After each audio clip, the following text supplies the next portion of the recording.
Assalamualaikum warahmatullahi wabarakatuh. Segala puji hanya milik Allah Rabbi. Segala zat yang maha ghafur, zat yang maha syukur, yang telah memberikan beribu-ribu nikmat yang tidak berukur.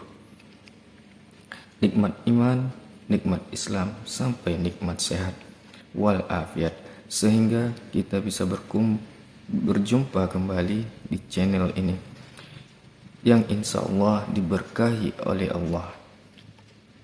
Salawat serta salam semoga tercurahkan limpahkan kepada Nabi akhirul zaman, seorang Nabi yang lahirnya saja membuat goncang alam semesta, membuat heboh para malaikat Allah Subhanahu wa Ta'ala, yang kalau bukan karenanya tidak akan Allah ciptakan alam semesta ini. Siapakah dia?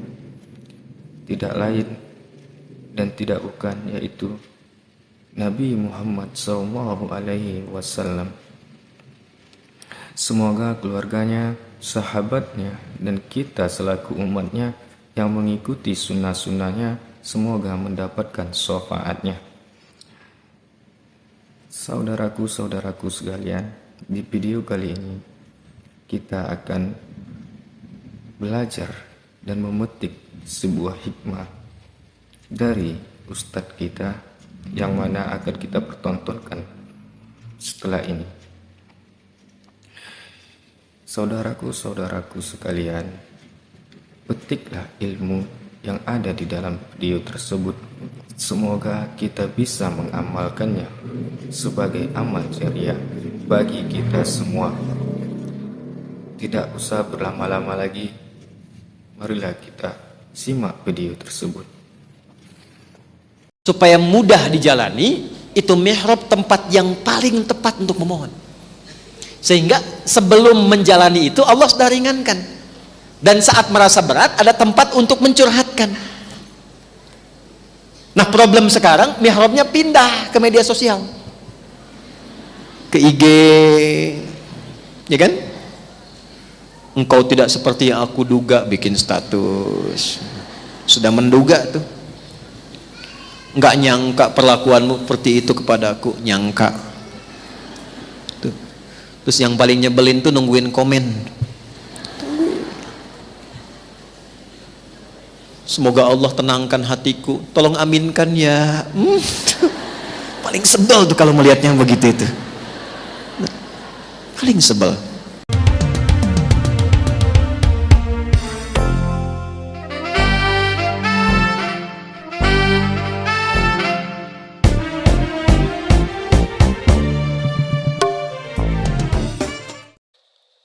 Kalau ibu dititipkan Allah harta, kemudian digunakan untuk merenov atau membeli atau menata rumah.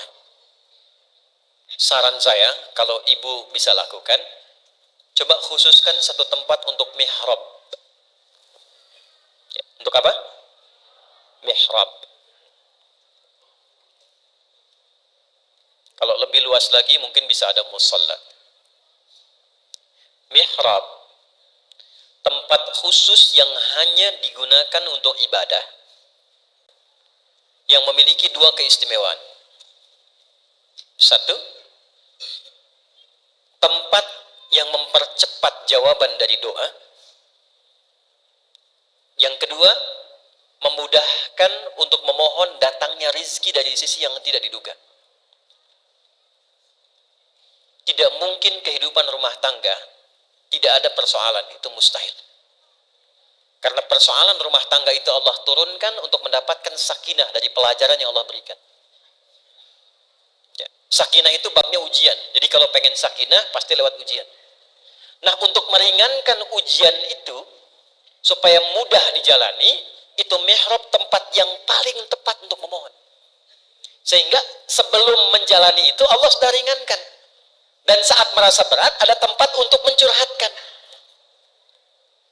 Nah, problem sekarang mihrabnya pindah ke media sosial, ke IG, ya kan? Engkau tidak seperti yang aku duga, bikin status. Sudah menduga tuh. Nggak nyangka perlakuanmu seperti itu kepada aku, nyangka. Tuh. Terus Terus yang paling nyebelin tuh nungguin komen. Semoga Allah tenangkan hatiku. Tolong aminkan ya. Paling sebel tuh kalau melihatnya yang begitu itu. Paling sebel. Ojo kunaon. Terus wios ieu mah abdi wae. Abdi wae tapi enggak nama status kumaha tuh ibu teh. Aduh. Bu. Damang ibu. Alhamdulillah. Aduh ya Allah, punten ya pemirsa ya. Baik, lanjut ya. Contohnya siapa yang perempuan yang punya mihrab? Maryam alaihissalam. Maryam. Jadi yang Nabi sebut di lisan beliau yang mulia sallallahu alaihi wasallam, dua perempuan penghulu langit itu dua orang. Nanti empat yang istimewa, dua yang paling pokok. Yang dua ini Sayyidah Khadijah radhiyallahu taala anha, keduanya Maryam binti Imran. Nanti turun dari sini dua lagi, Sayyidah Fatimah dengan Sayyidah Aisyah. Nah, Asiyah ya, Sayyidah Asiyah binti Muzahim. Saya koreksi, Sayyidah Fatimah binti Muhammad SAW dan Sayyidah Asiyah binti Muzahim. Nah, di Quran surah 3 Al-Imran ayat 37 itu kisah mihrabnya Maryam. Maryam dibuatkan mihrab ya oleh ibundanya Hannah yang diinisiasikan nanti ya sebelumnya dengan suaminya Imran. Jadi Imran itu meninggal sebelum Maryam lahir. Ya? Dibuatkan mihrab, dikhususkan untuk mendekat kepada Allah. Ini harta yang Allah titipkan, dibikinkan tempat untuk mendekatkan Maryam kepada Allah. Apa yang terjadi? Ini rahasia yang tadi mau saya sampaikan, Bu. Fataqabbalaha rabbuha biqabulin hasanin wa ambataha nabatan hasana wa kaffalaha Zakaria. Kullama dakhala 'alaiha Zakaria al-mihrab wajada 'indaha rizqa. Qala ya Maryamu anna laki hadha? Qalat huwa min 'indillah. Innallaha yarzuqu man yasha'u bighairi hisab. Ikhtiar orang tua ini yang menyiapkan Maryam, membikinkan mihrab, memfokuskan ibadah di dalamnya, diterima oleh Allah. Fataqabbalaha rabbuha biqabulin hasanin. Perhatikan baik-baik. Saat Allah terima itu, maka ibu tidak lelah lagi merawat kehidupan anak-anak karena Allah memberikan perhatian lebih dibandingkan hamba lainnya. Fataqabbalaha rabbuha biqabulin hasanin wa ambataha nabatan hasana. Allah akan perhatikan anak yang tumbuh itu dari mulai dia tumbuh sampai dewasa sampai kembali kepadanya. Itu yang menyebabkan Maryam tidak pernah bisa diganggu setan dari mulai hidup sampai dengan wafatnya. Jadi kalau ibu punya itu di rumah, dan tidak harus luas, Bu. Dan kalaupun itu kontrakan, kami pertama berumah tangga dengan istri saya, itu kami hanya ngontrak dipetakan, Bu, dan bukan aib. Alhamdulillah. Bahkan kasurnya itu cuman, saya nggak tahu ya, karena nggak paham ukuran itu tuh. Cuma saya tahunya cuman buat satu orang. Jadi kalau istri saya sedang tidur, saya tidur di lantai. Saya pulang datang, ya Bu ya, di kasur aja, nggak mau, saya gerah. Oh enggak, saya yang gerah. Tapi kami punya mihrab untuk hamparan sajadah. Dan tidak ada beda. Mau dikontrakan, mau enggak ada bedanya. Saya sekarang terbiasa tidur di karpet, di lantai, di kursi, biasa saja. Dengan kitab, baca, nulis, biasa. Kenapa? Karena merasa semua titipan, jadi nggak ada yang aneh gitu. Tapi kita punya mihrab. Yang kalau saya pergi, istri saya curhat di situ. Ya, kalau beliau mengajar, saya pun ada di situ lebih dulu misalnya, saya curhat di situ. Innama ashku bathi wa huzni ila Allah. Kalau mau curhat kata Allah, curhatkan kepadaku. Dan curhat tercepat yang wakas dijawab itu di mihrab. Jelas? Dua, rezeki yang dikirimkan dari sisi yang tidak diduga.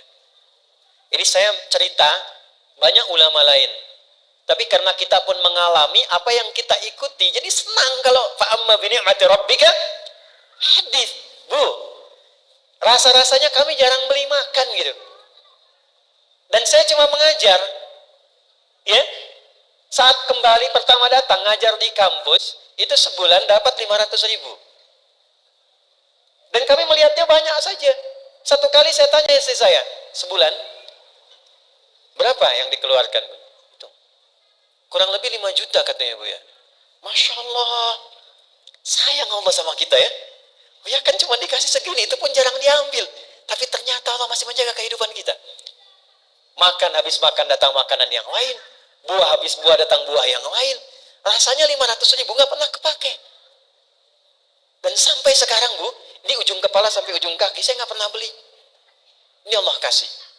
Jubah sama. Makanya ibu cari sampai kiamat kurang 2 hari. Itu nggak ada jubah ini di toko. Nggak ada. Dan Allah hanya titipkan pada seseorang, dibuat hanya untuk saya pakai saja. Datang yang lain, kemudian kita bagikan. Sampai ke ujung kaki, Bu, ini kacamata juga sama. Saya nggak pernah beli. Sampai kaos kaki. Apakah merasa punya? Tidak. Makanya apa yang ditempatkan oleh Allah, pesantren dibikin wakaf. Saya jadikan wakaf. Tanahnya, tempatnya. Bu, saya mau bikin kuburan pun untuk menyiapkan. Saya tidak gunakan tanah wakaf. Beli di sampingnya sedikit buat kuburan. Supaya tanah untuk pesantren betul-betul wakaf. Dan kita tidak merasa memiliki.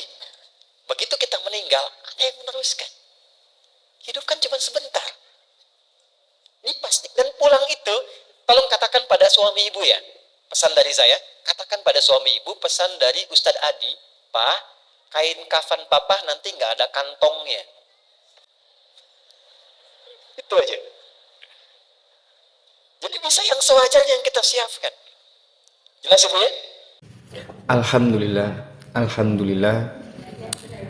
Puji syukur telah kita ucapkan kepada Allah Subhanahu wa Ta'ala, di mana kita diberi kesempatan dalam mencerna isi video tersebut. Demikian saya sampaikan kepada saudara-saudaraku, semoga video tersebut bermanfaat bagi saudaraku serta diri saya sendiri. Jika terdapat hal baik, berarti dari Allah, dan jika terdapat hal yang buruk, itu datang juga dari Allah. Mohon maaf jika kesilapan ada dalam pembahasan saya dan ucapan saya. Semoga saudaraku harap memaafkannya. Saya sudahi. Wassalamualaikum warahmatullahi wabarakatuh.